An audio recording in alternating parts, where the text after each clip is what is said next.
In everyone's life, there is a summer you will never forget. That summer for me was 2 years ago when I went on the longest 2 week trip of my life. We decided to take this trip because 30 years ago, my parents had taken this trip on their honeymoon. We started out in South Dakota and drove for 2 days until we made it to Port Angeles, Washington. That day, we got on a ferry to Victoria in the British Columbia of Canada. We settled into our hotel and were excited for the next day. We went to one of the most beautiful gardens I have ever seen in my life called the Butchart Gardens. My mom nearly cried when we arrived because many years ago, she and my dad were unable to go to the gardens because they had to get back to the States. Needless to say, the gardens were worth the 30-year wait. The second day in Victoria, my mom, my sister, and I went to the infamous hotel, the Empress, for high tea. We experienced a different period in history through scones, tea, and delicious dessert. I have to say that even my dad and brother were a little jealous of a girl's day out. After leaving Victoria and getting back on the ferry, we made a pit stop in Forks, Washington.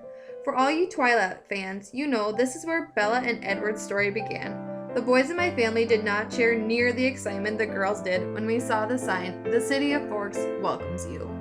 In our trip, we had to make a pit stop at the Sequoia Redwoods. Looking out the car windows, you couldn't see the top of the trees.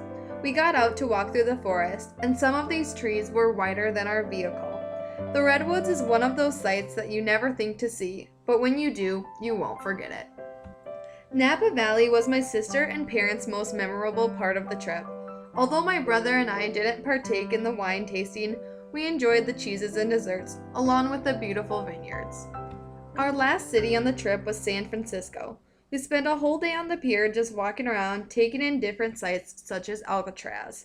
We enjoyed some of the best clam chowder I've ever had, but I guess it's difficult to find good clam chowder in South Dakota since we are nowhere near an ocean. The last day in San Francisco, we spent doing some shopping and doing the classic tourist things to do.